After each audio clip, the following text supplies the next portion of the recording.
Hi everyone, I'm Gary Tucker and welcome back to Advancing with Watercolor.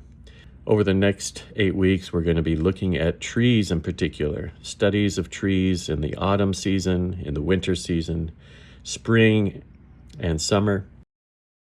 But our work starts today with the view of an autumn scene. We're looking at a single maple tree that's surrounded by leaves, and I'm starting with a tonal study. This is a study done in a single color. In my case, I'm using black, and I'm thinking about 2 or 3 values that will simplify the process of building up a more colorful painting. So let's head over to the watercolor table and get started.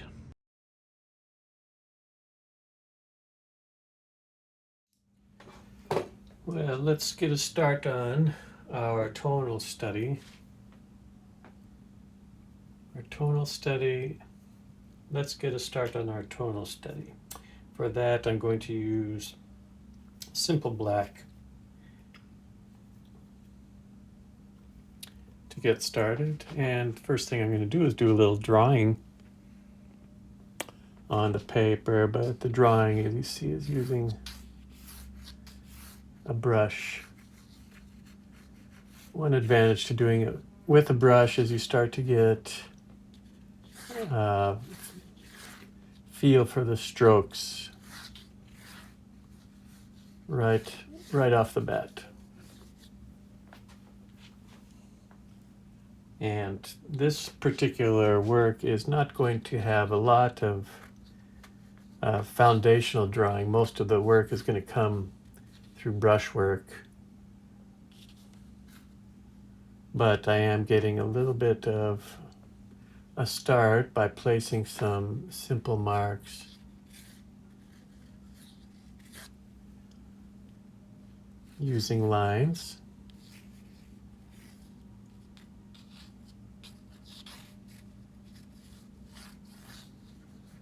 To get a feel for some of the passages I'm going to create. It's not much different than using a pencil in its functionality, but its result is a little different. And okay, so I want to simplify this project. If I look at the project, right away I notice, oh, this is so complicated, so much stuff there. That's because our eyes are so perceptive. We can see so much, and that can get in the way of our painting sometimes. So what I'm going to do is state the mid-tone of my painting, and below that I'll state the dark tone of my painting as I see it.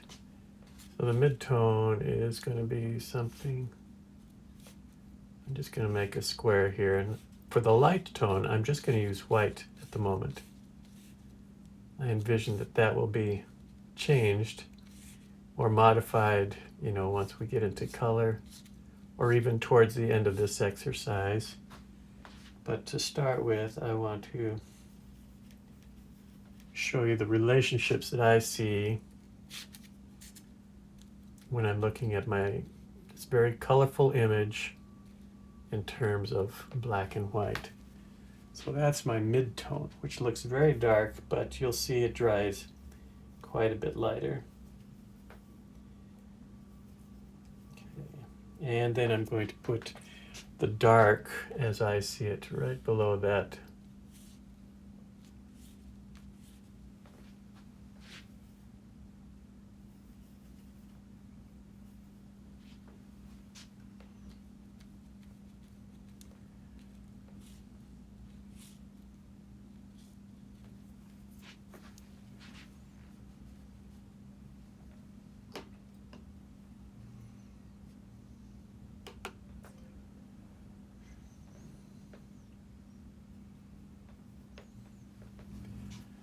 Yeah.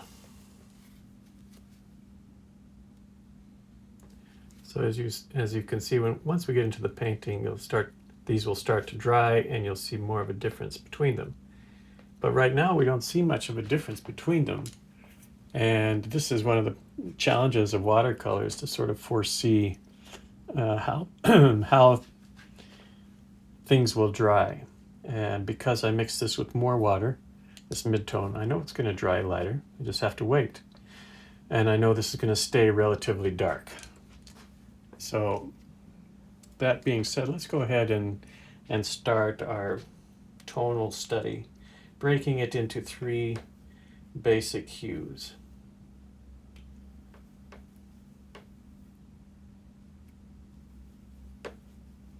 Okay.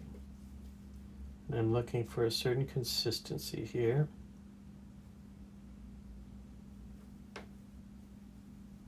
For my mid-tone. Hard to describe, maybe whole milk perhaps.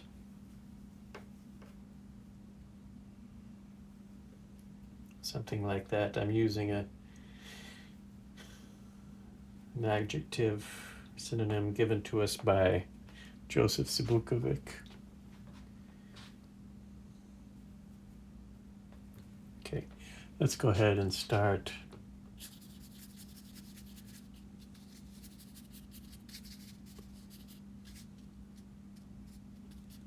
And what am I doing here? I'm using the brush directly to kind of express the extensions of this autumn tree.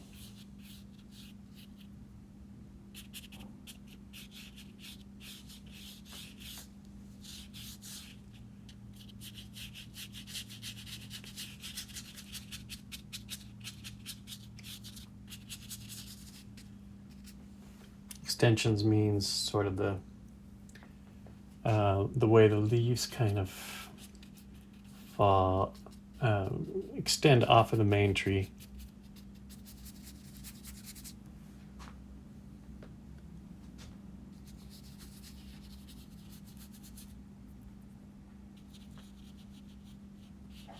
Lots of pattern making here.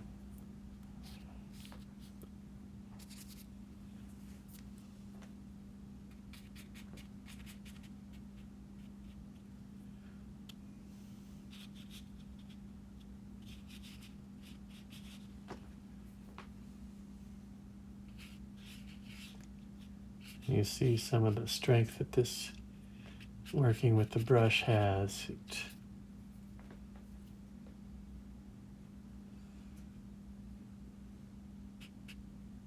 really is good at capturing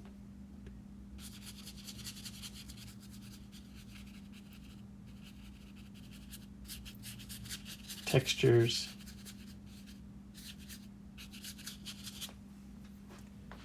In a painterly fashion.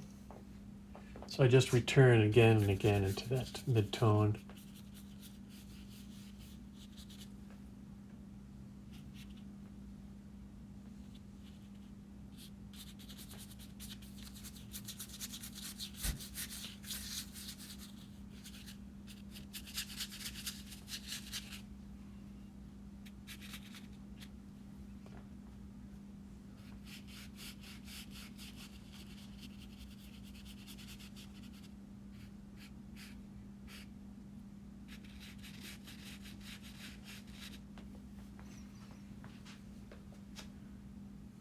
And we isolate that big trunk.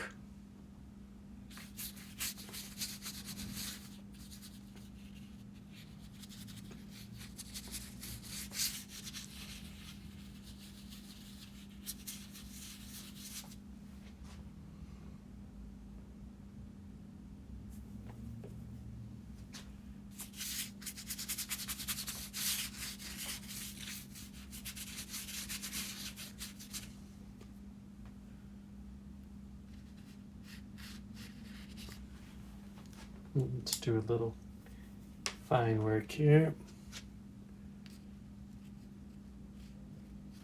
Some branches coming off.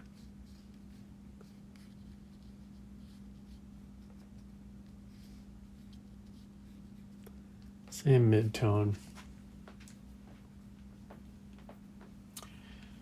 Okay, now let's mix up some of the dark tone, which is going to be thicker.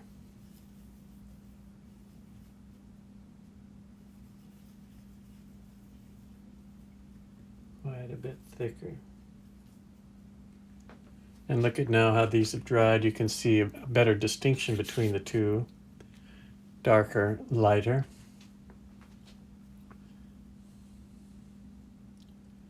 And let's start to paint some of the darks underneath these bright leaves. Some bright yellow leaves.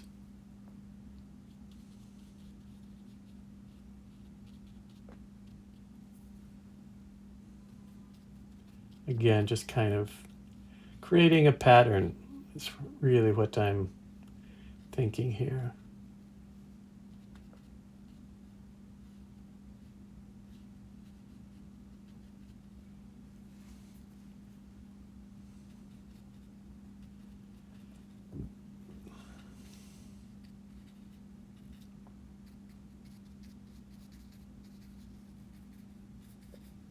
This pattern is created by understanding that the yellow is the brighter tone and the dark is the shadow color.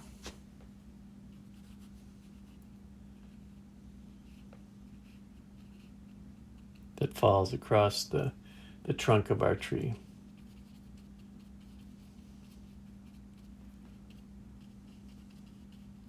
So I'm bringing some of these darks right up against the yellows.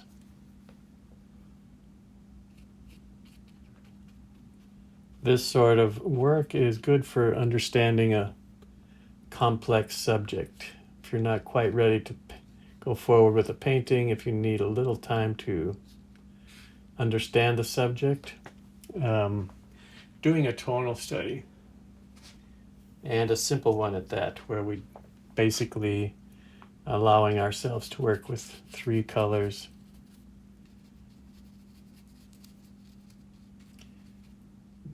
Helps you to break down and understand how dark you need to go with your midtone, how light with the lighter tone, and any, sorts of variations in between.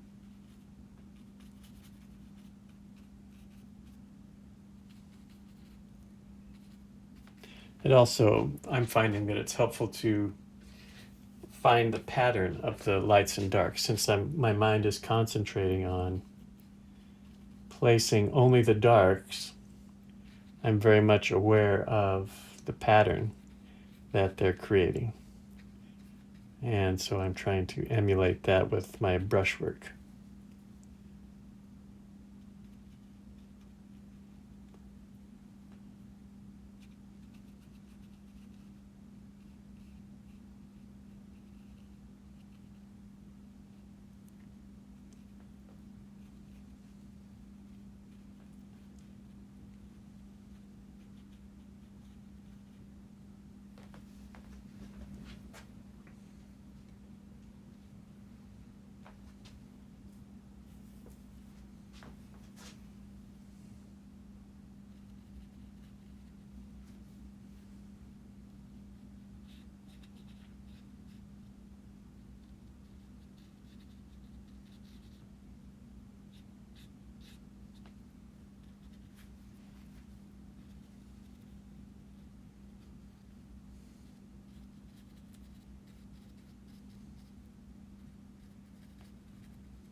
Let's continue.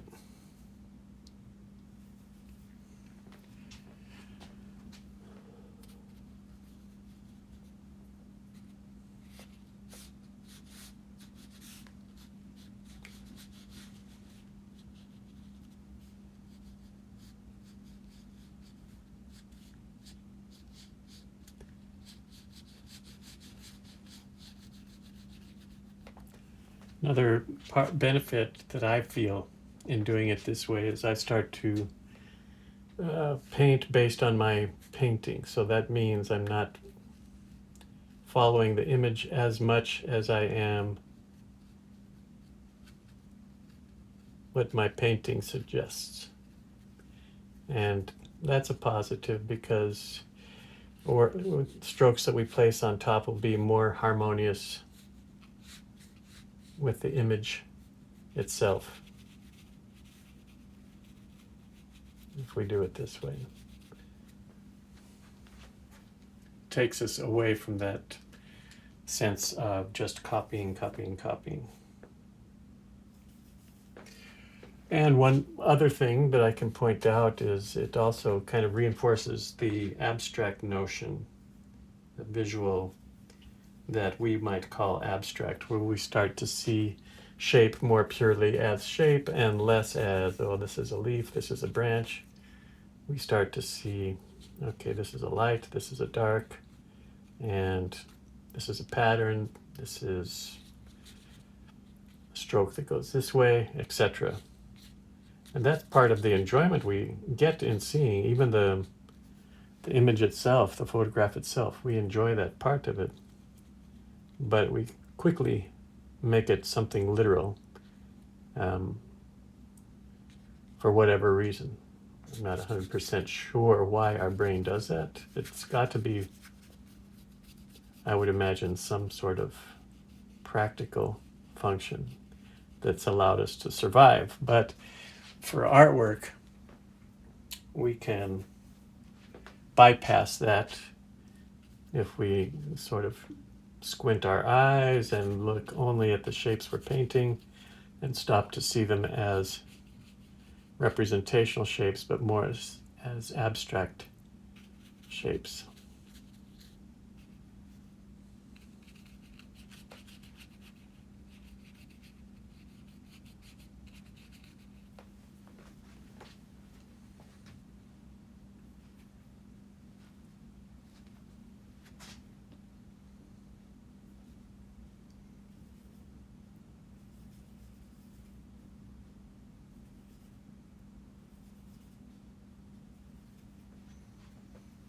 And I just continue with this single brush. Like, look here, there's a lot of stuff that I can build into if I wish.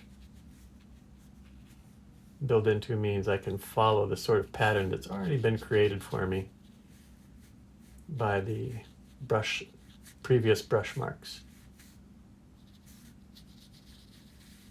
And I'm choosing to leave some of those just because I like them.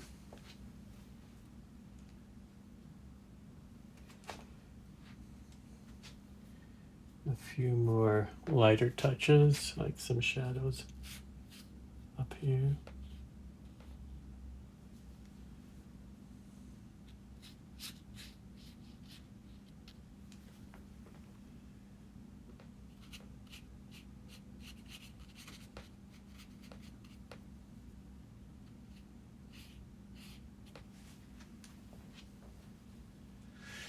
And let's look a little bit at the foreground. There we see sort of a convergence of leaves and shadows. So we can just paint the shadows, spots of shadows that are cast by the leaves below. Later we can distinguish those more with color when we start to paint the color version of this, but at this stage we can concentrate more on the pattern of light and dark.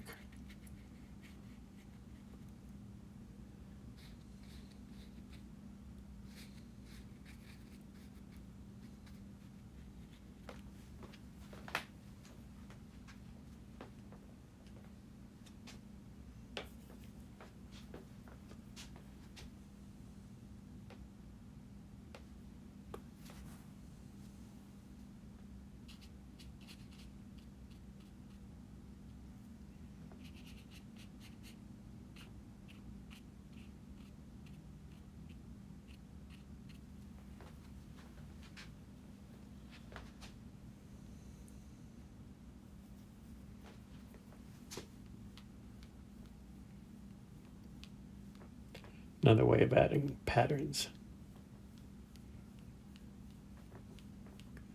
Well, we don't even touch the brush to the paper.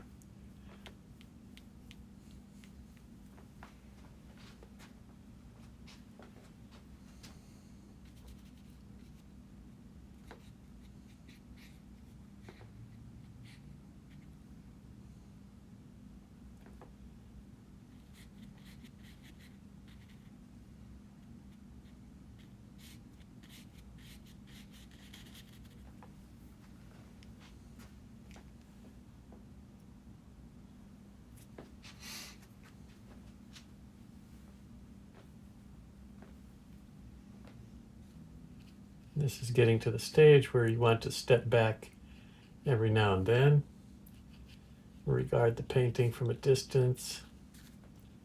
These are things that you can add to make it work a little better.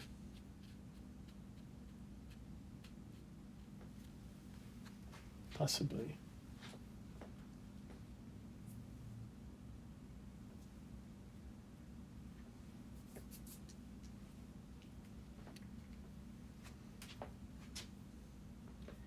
I'm going to just add a couple more darks.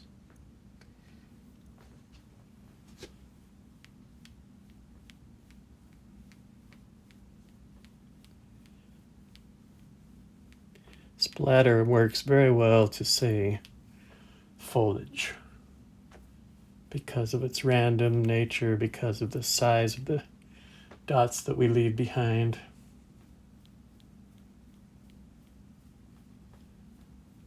It also implies a sort of animation that I like.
Okay, for me this is good, and I hope you can see the sort of pattern that we've created with some strong darks in the shadows, under leaves, on the side of the tree. We use these strong darks to really actually make the tree or the leaves more dramatic.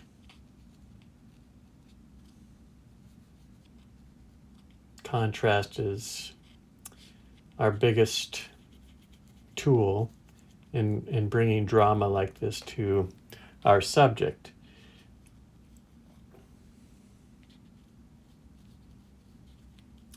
We don't need that everywhere. I'm kind of restricting the strong darks to the area where we're close to the tree.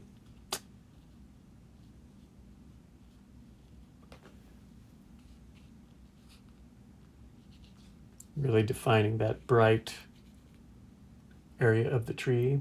So some of the shadows that creep up the side of the tree are created by foliage or created by shadows.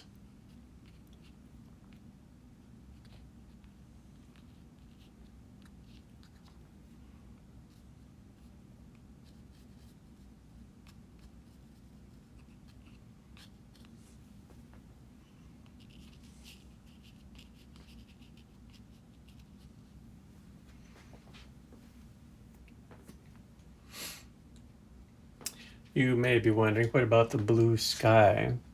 Blue sky is probably a little darker than that yellow. And so we would find an intermediary tone to go into the blue sky.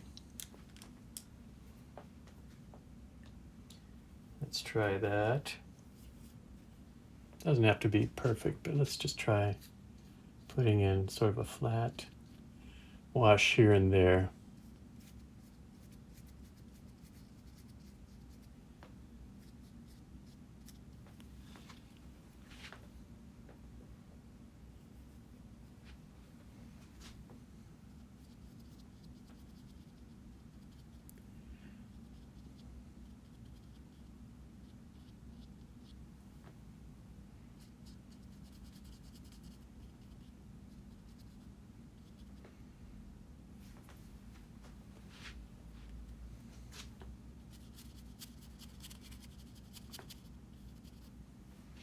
Something like that.